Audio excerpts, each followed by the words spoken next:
So, ayan guys, kung maalala nyo, ito yung Mazda 3 na inayos ko nga pala yung transmission. So, yung inoverall natin na transmission niya. Tapos yung nag-scan tayo, mayroon tayo nakitang check engine, yung runner control valve para sa intake manifold. So, ito na yon, binaba ko na siya. Tapos ang naging issue na ngayon, cranking na, ayaw na umi-start. So, bali itong ano natin, runner control valve, chinik ko na yan, sira talaga. Tapos dito sa ano natin, yung issue nga natin na crank no start. So, bali kinalas ko kasi yung pyesa, lahat, isa-isa. So, bali dinadiagnose ko ngayon siya. So, nag-check ako ng injector. Ang injector number 1, number 2, number 3, okay. Pagdating dun sa injector number 4, hindi siya okay. So, nagli-leak.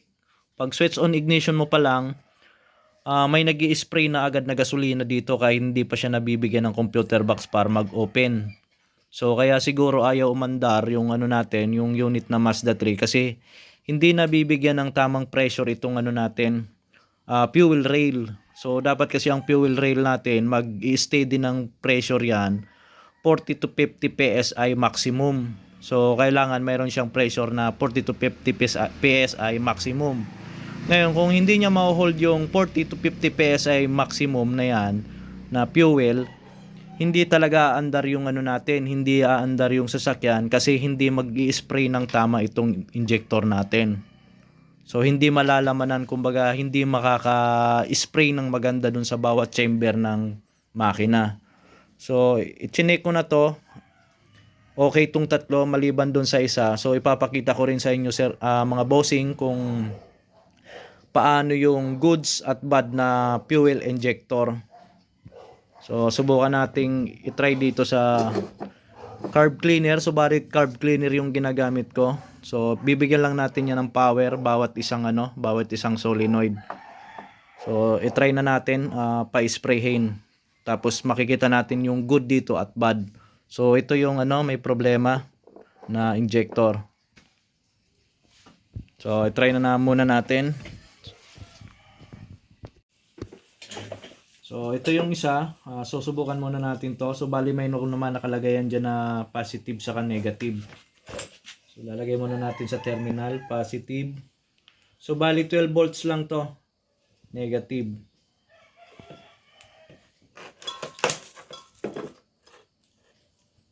So, bigyan muna natin ng pressure ito. So, lagyan natin ng pressure. So, isa pa.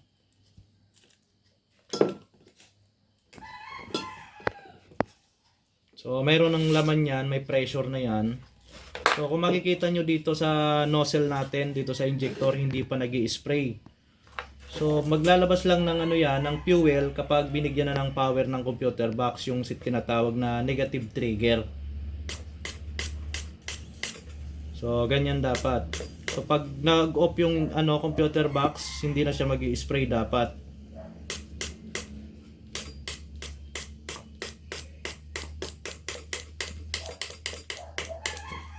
So, ito yung number 1 na ito yung number 1 na injector.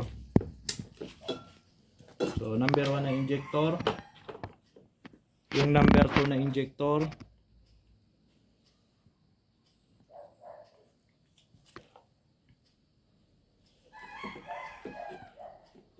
Lagyan na ulit natin ng pressure. So, may pressure na ulit.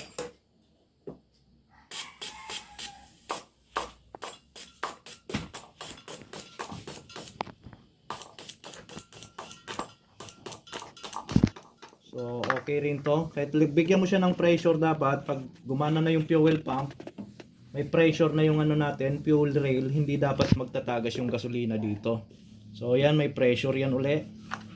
So, walang tumatagas na gasolina. So, ibig sabihin, okay din tong injector na to.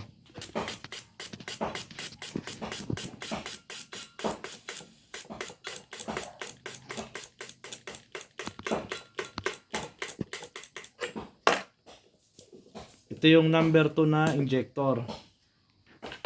Dating dito sa number 3. Number 3 na injector.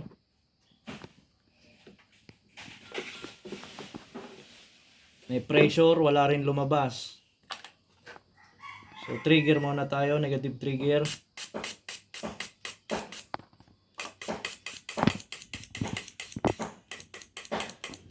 Okay din. Number 3 na injector. Plus, ito yung pinaka may problema. Yung number 4 na injector.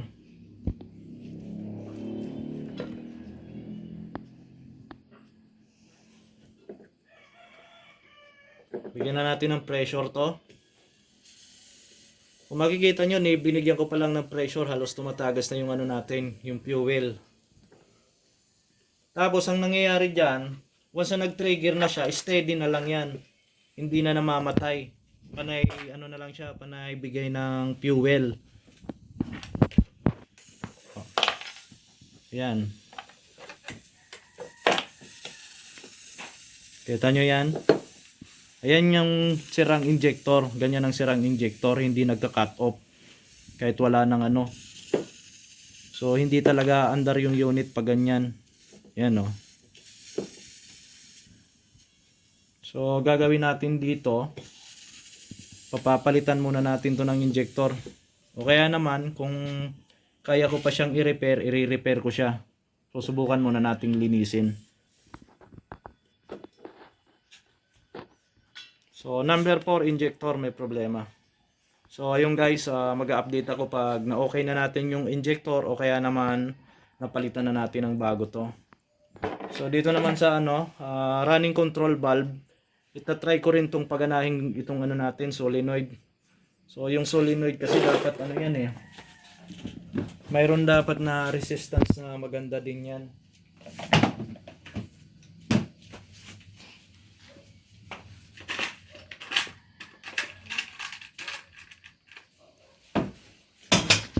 Check natin yung resistance ng ng solenoid ng running control valve.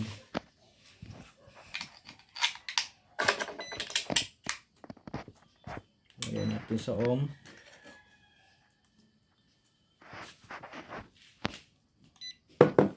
So parang wala na to. Sira na siguro talaga.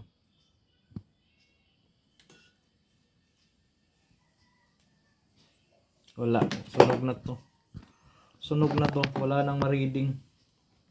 Ayan o.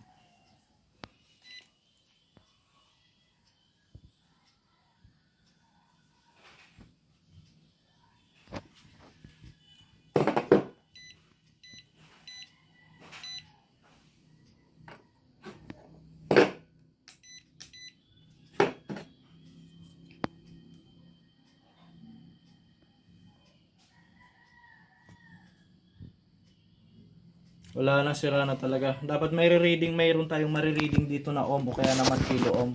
Siguro sabihin na nating mga ano siya?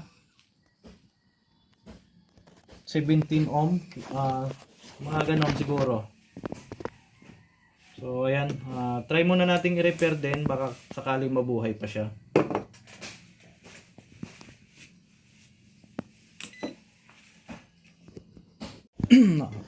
So, ito guys, simpleng tricks lang to kung paano i-repair yung ano natin, fuel injector na barado na hindi gumagana. So, ang gagawin nyo dyan, i-reverse nyo lang yung ano natin, yung nozzle. So, ibig sabihin, dito yung supply ng fuel. Ang gagawin mo dyan, dito ka na ngayon magsusupply ng fuel. So, para ma-reverse lang. Kung wari may nakabara kasi yan dyan, dun yan tutulak palabas. So, ganito yung gagawin natin dyan. Yan.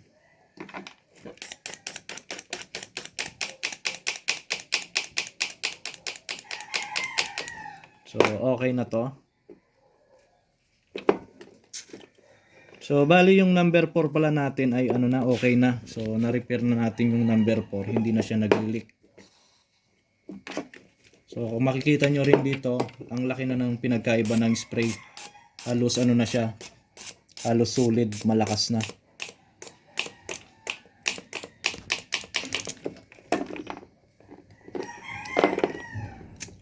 So, number 1, ito yung number 1 natin. Number 1, number 2, number 3, ito yung number 4 natin, yung may problema kanina. So, bali okay na to, nalinis ko na to.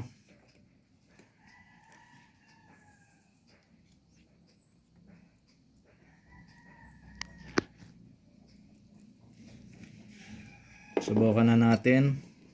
So, bigyan na ulit natin ng pressure. So, may pressure na uli yan. Subukan natin trigger. So, kung makikita nyo siya, wala nang hindi na siya continuous na nagbubuga ng fuel kahit nakatanggal na to. So, kanina kasi, kahit tanggal na to, malakas pa rin yung buga ng fuel niya pag binigyan ng pressure. So, ayan, okay na yan.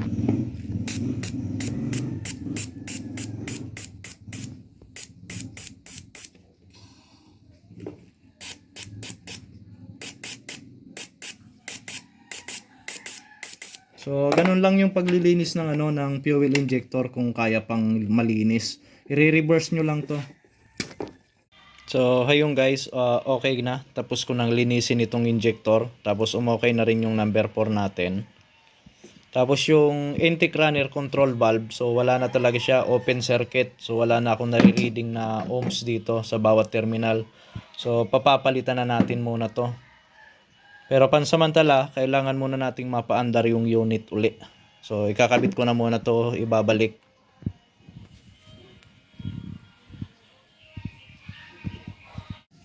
Ayan guys, magandang umaga. So, ito yung injector pala natin na lininis. Tapos, nung maikabit ko na siya, umokay na. Kaso, ang naging problema naman ngayon ay yung fuel pump. So, yung fuel pump doon ay bumigay na rin. So, mahina na yung pressure niya. Tapos, papalitan na rin natin ng runner control valve. So, bali ngayong araw, ikakabit ko na tong mga pyesa na to. Tapos, isang kung magpapalit tayo ng fuel pump, so, kailangan natin ng special tools. Kasi, yung takip kasi niyan dito, medyo matigas tanggalin. So, pag sininsil kasi natin yon, pwedeng mabasag yung takip. So, kaya kailangan natin ng special tools na pangbukas. So, ganito yung special tools na pambukas sa mga fuel pump. O, ayan. Prepare ko na muna yung mga kailangan nating dalhin. Tapos, ikakabit na natin ito doon para mapaandar na siya. Ayan guys, bali nakabit na nga po natin yung fuel rail nya. Tapos yung bagong runner control valve, ayun na. Tapos yung fuel pump nakabit ko na rin. So gagawin ko ngayon dito ay scan na muna. I-delete na muna natin yung mga codes nito.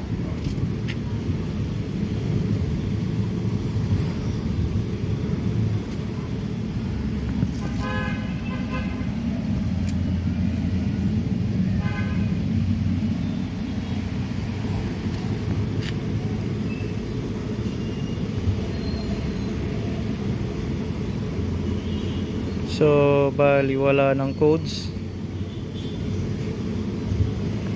Try muna natin sa iba.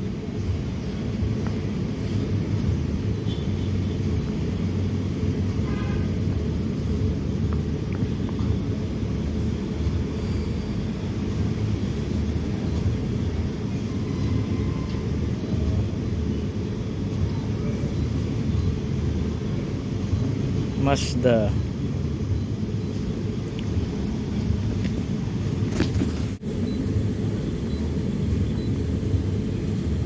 Ayun, try na muna natin start. So naka-switch on ignition na ako. Subukan na natin start. So ayun, umi-start na siya.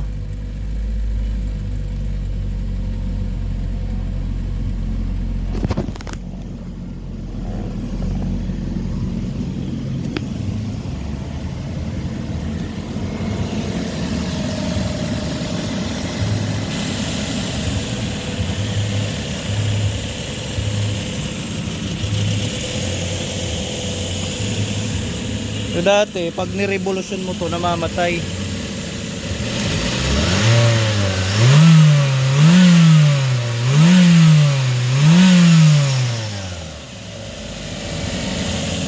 So ayun, okay try na. So bali palalagyan na lang natin to ng gasolina. Mazda 3 crank no start issue. So bali ito yung in-overhaul nating transmission, tapos nung ginamit nagkaroon naman siya ng problema dun sa fuel system. Nasira yung isang injector, continuous, tapos bumigay yung fuel pump. So ayun guys, maraming salamat ulit sa tiwala sa Autorad Automotive Technician. So job na ulit tayo dito.